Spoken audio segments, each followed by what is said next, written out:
आधी ठंडी आधी गर्मी वाला जादुई गांव।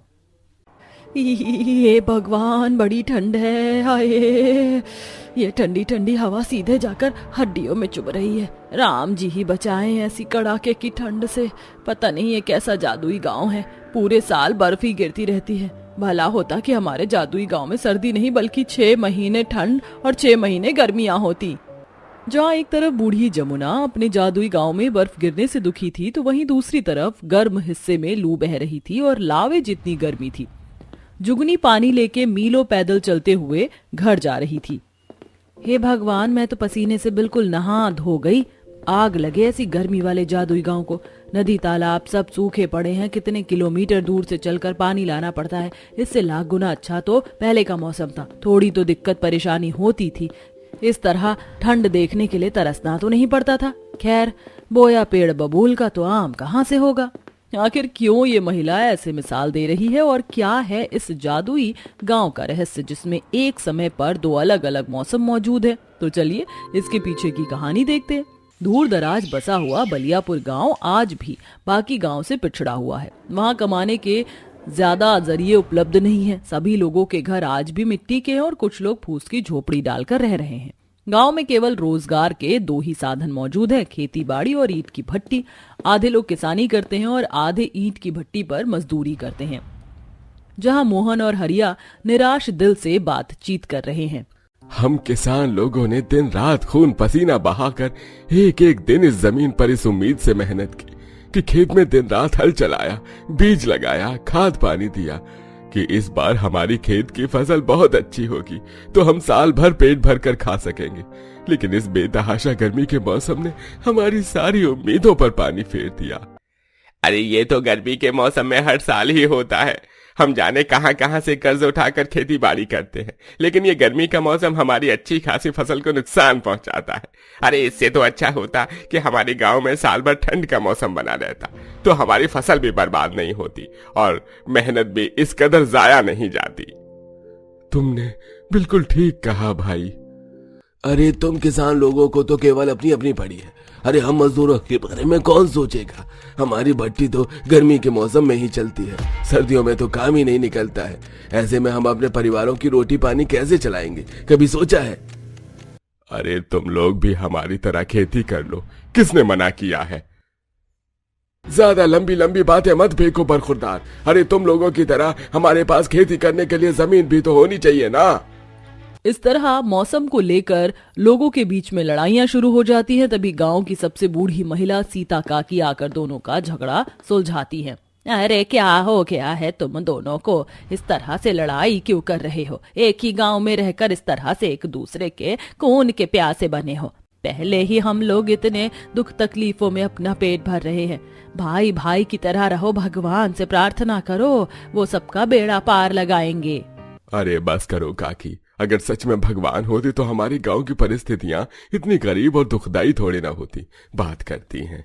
गांव के गरीबी भरे हालातों ने गांव के तमाम निवासियों को नास्तिक बना दिया था, इसलिए कोई ईश्वर में श्रद्धा विश्वास नहीं रखता था। जबकि सीता इकलौती ऐसी थी जो अपनी दिन की शुरुआत भगवान का नाम लेकर करती थी और जब कभी उसके दरवाजे पर कोई इंसान या जानवर आ जाता तो वह उन्हें भूखा नहीं भेजती थी। इतनी मेहनत मशक्कत के बाद भी सारे गाँव वाले दुख भरी रोटी ही खाते थे। जहां दीना अपनी पत्नी कम्मो से बोलता है, अरे थोड़े दिनों में ठंड का मौसम शुरू होने वाला है कम्मो, फिर ईंट भट्टी बंद रहेगी। समझ नहीं आ रहा है ये ठंड के 3-4 महीने कैसे कटेंगे। यही चिंता तो मुझको भी खाई जा रही है जी। हम तो गरीब आदमी हैं, डेली के कमाने खाने वाले। राम जाने क्या होगा।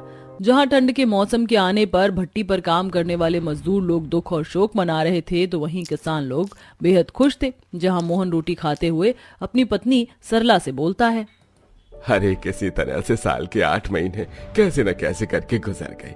अब तुम देखना सरला, इस बार मैं ठंड के मौसम में अपने खेत में आधे हिस्से में मकई और आधे हिस्से में सरसों उगाऊंगा। सर्दी के मौसम में हमारी फसल बिना किसी रुकावट के अच्छी होगी और साल भर खाने का जुगाड़ भी हो जाएगा। भगवान करे तुम्हारी सोच पूरी हो जाए जी। उधर सीता अपनी थाली में 2 रोटी बनाकर खाने चलती है, तभी एक कुत्ता काऊ काऊ करते हुए उसके दरवाजे पर आकर बैठकर पूंछ हिलाने लगता है। तुझको भूख लगी है? ये ले, इसमें से एक रोटी तू खा ले, मैं एक खाकर रह लूंगी। कुत्ता मुंह में रोटी दबाकर चला जाता है तभी एक गाय भी आकर गुहार लगाने लगती है।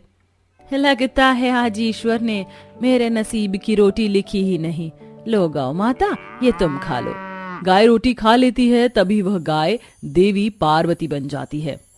सीता, मैं तुम्हारे मददगार भावना से खुश हुई, इसलिए इस प्रकृति की सृजनहार होते हुए मैं इस गांव के आधे भाग को ठंडे गांव और आधे भाग को गर्मी वाले गांव में हो जाने का वरदान देती हूँ, ताकि सबकी अड़चने दूर हो जाएं। किंतु याद रखना, इस गांव में अब इस 2 मौसम के अलावा और कोई तीसरा मौसम नहीं आएगा। तुम्हें पूरे साल इसी एक मौसम के सहारे रहना होगा। हम सबको स्वीकार है देवी, हम रह लेंगे। ठंड का मौसम हम किसानों के लिए लाभकारी है। हाँ हाँ, हम भी इस गर्मी के मौसम में खुश हैं। तो फिर ठीक है, आज से इस एक गांव के अंदर 2 मौसम रहेंगे सदा के लिए। देवी के वरदान स्वरूप जादुई गांव में लोग कुछ दिन तो खुशी खुशी रहने लगते हैं, लेकिन थोड़े वक्त के बाद कुढ़ने लगते हैं। जहां साल भर गर्मी पड़ने के चलते मिट्टी पेड़ पौधे अपना संतुलन खो देते हैं, जमीन से नमी चली जाती है, नदी तालाब सूख जाते हैं, मजदूर लोग पसीने में तरबतर ईंट बना रहे थे। हे भगवान, इस गर्मी वाले शुष्क मौसम ने तो उबाल कर रख दिया है। इससे भली तो ठंड थी। अरे तुमने बिल्कुल ठीक कहा भाई। देखो, इस नवंबर दिसंबर में भी गर्मी के मौसम में थोड़ी भी राहत नहीं है। दिन रात बस लू चल रही है। ऐसा लग रहा है रेगिस्तान में रह रहे हैं। जहां एक तरफ गर्मी वाले गांव के वासी दुखी थे, ठंड वाले गांव का भी कुछ ऐसा ही हाल था। कहानी के अंत में क्या हुआ, चलिए देखते हैं। जहां सरला शीला दिन रात की बर्फबारी और ठंड से बिल्कुल उकता चुकी थी। इस ठंड ने बड़ा उकता दिया है बहन, जहाँ देखो बर्फ ही बर्फ है। इतने दिनों से सूरज का मुंह भी नहीं देखा है। सही बोल रही हो बहन, ये जादुई ठंडा गांव तो श्राप के जैसा लग रहा है। इससे अच्छा तो पहले वाला मौसम था। न लकड़ी मिल रही है, जहाँ देखो दिन भर कोहरा ही कोहरा छाया है। खिली धूप देखने की इच्छा हो रही है मेरे दिल में। तभी ठंड में ठिठुरते बूढ़े रामू काका बोलते हैं, अरे तुम सब लोगों ने तो ये वरदान मांगा था, अब जियो ऐसे दोहरे मौसम में। अरे मौसम का संतुलन जरूरी होता है। ईश्वर ने जो बनाया था अच्छा बनाया था। हम लोगों ने प्रकृति के साथ छेड़छाड़ की है। हमें अपनी गलती के लिए पश्चाताप करना होगा। सब गांव वाले मिलकर प्रकृति के संतुलन के लिए गुहार लगाते हैं। तभी पार्वती माँ प्रकट होती हैं। क्या हुआ, तुम गांव वालों ने मुझे फिर से स्मरण किया?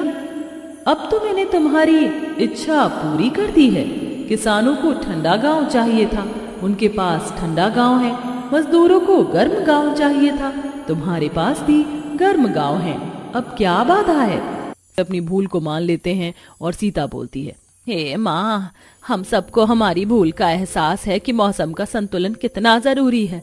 आपने हमारे जो इस गांव को आधे आधे मौसम में अलग अलग बांटा है, हम आपसे विनती करते हैं इसे फिर से एक गांव बना दीजिए। अलग अलग ठंडा और गर्म गांव हमें नहीं चाहिए।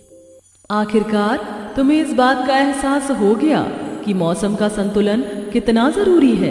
पतझड़, ठंड, गर्मी, बारिश, सारे मौसम जरूरी हैं। इसलिए मैं वरदान देती हूँ, ये गांव अब पहले से भी सुंदर मौसम वाला गांव होगा, जहाँ तुम सब दुख नहीं आनंद से रह पाओगे। इस तरह अंत में वह गांव पहले की तरह वापस हो जाता है। सब लोग अब बिना दोष लगाए खुशी खुशी मिलजुल कर रहने लगते हैं।